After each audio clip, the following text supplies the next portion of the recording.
6 March 2026 কি হয়েছিল আসলে আমার সাথে, কি ঘটনা ঘটেছিল। আসলে প্ল্যান করে কোনো কিছুই জীবনে হবে না।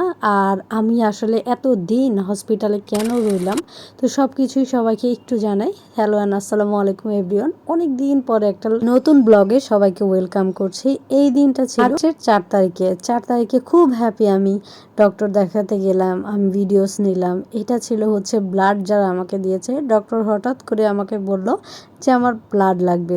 কোনো জায়গায় হচ্ছে পাচ্ছিলাম না, তারপরেও এই ভাইয়াগুলো অলৌকিকভাবে ম্যানেজও হয়ে গেল। আল্লাহ মনে নিজ হাতে পাঠিয়ে দিয়েছে। আর এই দিনটা ছিল আমি যে দিন যাব, মানে হচ্ছে 6 তারিখে তো আমার ডেলিভারিটা হবে, তো 5 তারিখে রাতে আমি খুব খুশি মনে একদম সব কিছু চাচ্ছিলাম। আমি বাবুর জন্য যে কতগুলা ড্রেস নিয়েছি, মানে দেখতে পারবেন আপনারা, মানে কি যে নেই নাই। আমি অনেক খুশি ছিলাম, হ্যাপি ছিলাম। আমার ডেলিভারিটা খুব সাডেনলি ডক্টর বলেছে যে পানি আমার একদম শুকিয়ে যাচ্ছিল পেটের মধ্যে, বাবু অক্সিজেন পাচ্ছিল না। তো খুব জটিলতার মধ্যেই কিন্তু হয়েছে। তারপর নিজের প্রতি একটা আত্মবিশ্বাস ছিল আমার যে না, সব কিছু ঠিক মতোই হবে। অ্যান্ড দেন আমি সারাটা রাত এত বেশি সিক হয়ে গেলাম, মানে এই রাতেই। পরের দিন তো আমার ডেলিভারি। আমি একদম রাত 12টা থেকে আমার হচ্ছে সি সেকশনের জন্য তো জানেনই খাবার কিন্তু অফ করে দিতে হয়, যেহেতু সকাল 8টায় হবে। আমি রাতে মোটামুটি খাবার অফ করে দিয়েছিলাম। এরপরে স্টার্ট হলো ভয়ানক বমি। আমি বমি করতে করতে আমার ভেতরে কোনো পানি ছিল না। অলরেডি তো আমার পানি শুকিয়ে যাচ্ছিল। বাবু নাকি মানে পানি পাচ্ছিলই না, তারপরে হলো অক্সিজেন পাচ্ছিল না। দেখেন আমি কি পরিমাণে হ্যাপি ছিলাম, মানে সব গুছাচ্ছিলাম আর হ্যাপি ছিলাম। মানে ওই যে প্রথমেই বললাম না, আপনারা যেইভাবে হচ্ছে সব কিছু চিন্তা করবেন সেইভাবে কিন্তু হবে না সব কিছু। যাই হোক, তারপরেও আলহামদুলিল্লাহ। তো আমার এটা মেক করার একটাই উদ্দেশ্য, সেটা হলো প্রি ম্যাচিওর যাদের বেবি হবে, মানে হলো সাডেনলি এরকম যদি আমার মতো বিপদে পড়েন, তারপরে হলো এই যে আমি যে কত বড় প্রতারণার একটা শিকার হয়েছি, মানে আমি যে কি করব, এটা কি প্রতারণা বলবো নাকি হচ্ছে ডক্টরের গাফিলতি বলবো, আই ডোন্ট নো। হঠাৎ করে কি এমন হলো আমার যে একেবারে 8 মাসে, মানে 8 মান্থেই হলো আমার সি সেকশন তাড়াহুড়া করে করা লাগছে। এটা ছিল ঠিক সেই 6 তারিখ সকালে, মানে এই ভোরের কথা যদি আমার মনে পড়ে। জাস্ট সবাই সেহরি খেলো আমার বাসার মানুষগুলো। দেন আমরা হচ্ছে গাড়ি নিয়ে বের হয়ে গেলাম, যেহেতু একদম সকাল সকাল রোজার দিন, ফ্রাইডে ছিল। আমি আবার মা বাবাকে নিয়ে চলে যাচ্ছিলাম, আর আমার হাজব্যান্ড ওই দিক দিয়ে হচ্ছে ব্লাড কালেকশন করে দেন হলো আসছিল। এই তো আমরা চলে এসেছিলাম বেটার লাইফ হসপিটালে, মানে এটা হলো মালিবাগ।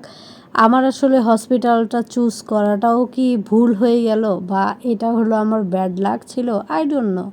তো এই যে চলে এসেছি।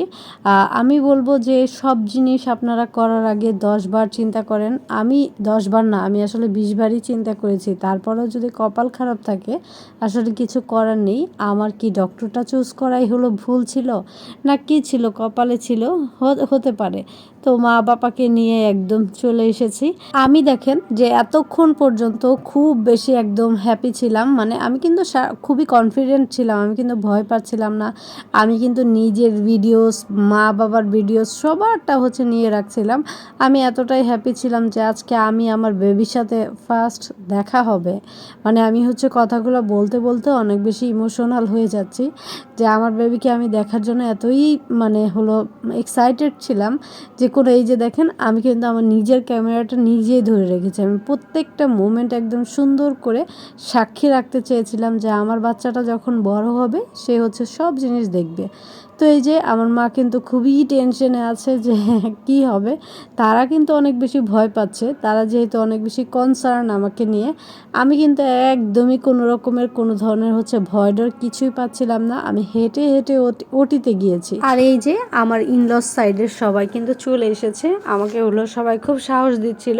আমি হচ্ছে ভেতরে ভেতরে কিন্তু খুব আসলেই সাহসী ছিলাম। আমার কোনো ধরনের কোনো রকমের ভয় লাগছিল না। আমার মনে হচ্ছিল তো এই তো বাসায় চলে যাব বাবুকে নিয়ে। আর এই যে আমার হাজব্যান্ড কিন্তু চলে এসেছে, সেও কিন্তু অনেক বেশি নার্ভাস আমাকে নিয়ে। মানে সবাই কেন আমাকে এখনও বড় ভাবতে পারে না, এটাই আমি বুঝি না।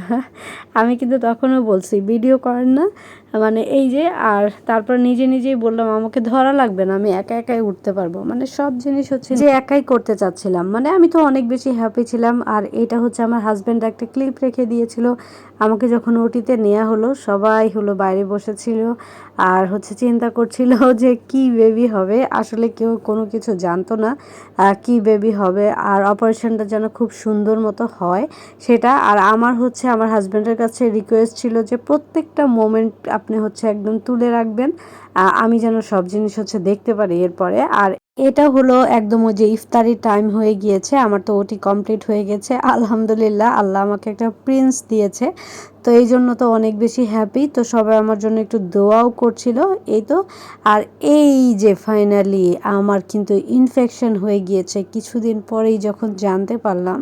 আর আমার বেবিটা কিন্তু একটু পরেই আমি যখন জানতে পারলাম যে ও হলো এনআইসিইউতে ওকে ট্রান্সফার করা হয়েছে, ও অক্সিজেন পাচ্ছিল না, ও অনেক বেশি ক্রিটিক্যাল মোমেন্টে চলে এসেছে।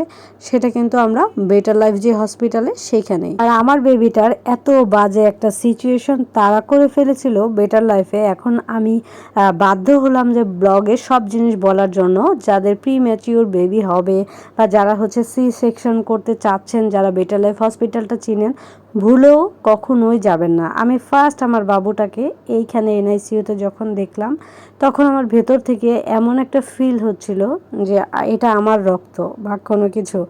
ওর বাবা সুন্দর করে ওকে নিয়ে হলো আজান দিচ্ছিল। মানে এই মোমেন্ট আমি আসলে কিভাবে বলবো। বাট ওইখানে যে বেটার লাইফে যে ছিল এনআইসিইউতে, জাস্ট আমার বাচ্চাটাকে মেরে ফেলছিল।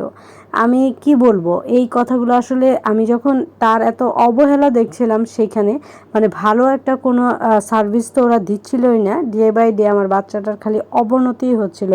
ভাগ্যিস আমরা সেইখান থেকে আয়শা মেমোরিয়ালে, মানে এখন যে ইউনিভার্সাল নামে আছে, সেখানে শিফট করেছি। আর আমার হাজব্যান্ড একটা যোদ্ধার মতো, মানে তার অক্লান্ত পরিশ্রমে জাস্ট 6 তারিখে আমরা ভর্তি হয়েছি।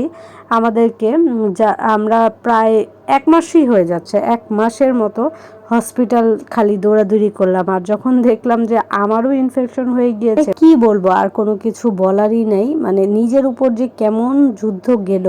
আর আমার হাজব্যান্ড, আমি যখন স্যালাইনগুলো নিতাম বা অ্যান্টিবায়োটিকগুলো নিতাম, সে কিন্তু এইভাবে প্রতিটা দায়িত্ব পালন করেছে। আমি আরও ডিটেলসে হচ্ছে ভিডিওগুলো করব বা আমি একটা লাইভে এসে বলবো আমার জীবনের ভয়ানক অভিজ্ঞতা। কারণ যাদের সি সেকশনে আবার ওয়ান্স এগেন যদি কোনো ইনফেকশন থাকে, এটা যে কত ভয়ানক একটা জিনিস, মানে আমি হচ্ছে সেটার সাক্ষী। মানে এতদিন 15 দিন যাবৎ হচ্ছে কী যে কষ্ট ড্রেসিংটাতে, আল্লাহ মাফ করুক। আর সবাই এই জন্যই বললাম, যদি কপালে থাকে কিছু করার নেই। আর এখন বলতে পারেন কেন মেকআপ করছেন, যেদিন 1 মাস পরে ডিসচার্জ করলাম, আমি কিন্তু ঈদটাও করেছি হসপিটালে। তো আমার কাছে এখানে ঈদের খুশির মতো লাগছিল যে বাসায় যাচ্ছে 1 মাস পরে, আলো বাতাস দেখাও হচ্ছে বন্ধ হয়ে গিয়েছিল। তো তারপরে আমি আমার বেবিটার জন্য মানে সেম ড্রেস হচ্ছে আমার সাথে মিলিয়ে কিনেছিলাম, সেটাই হলো পরলাম। তারপরে হচ্ছে সবাই মিলে একটু ভিডিওস নিলাম, আমার ফাদার ইন ল সবাই মিলে। মানে আমাদের যে কি খুশি লাগছিল, মাশাল্লাহ আলহামদুলিল্লাহ। যে যেখান থেকে ভিডিওগুলো দেখবেন অবশ্যই মাশাল্লাহ আলহামদুলিল্লাহ বলবেন। আমাদের জন্য একটু দোয়া করবেন যেন আমরা সুস্থ থাকতে পারি। আর এই যে আমরা বাসায় যাচ্ছিলাম ফাইনালি, মানে স্বস্তির একটা নিঃশ্বাস নিচ্ছিলাম। আমার বাচ্চাটা যেন অনেক বেশি ভালো থাকে আর আমিও যেন একদম সুস্থ থাকি। এখন পর্যন্ত আমরা ওইভাবে সুস্থ হইনি, তারপরেও হচ্ছে সবাই দোয়া করবেন। Thanks for watching. আসসালামু আলাইকুম এভরিওয়ান।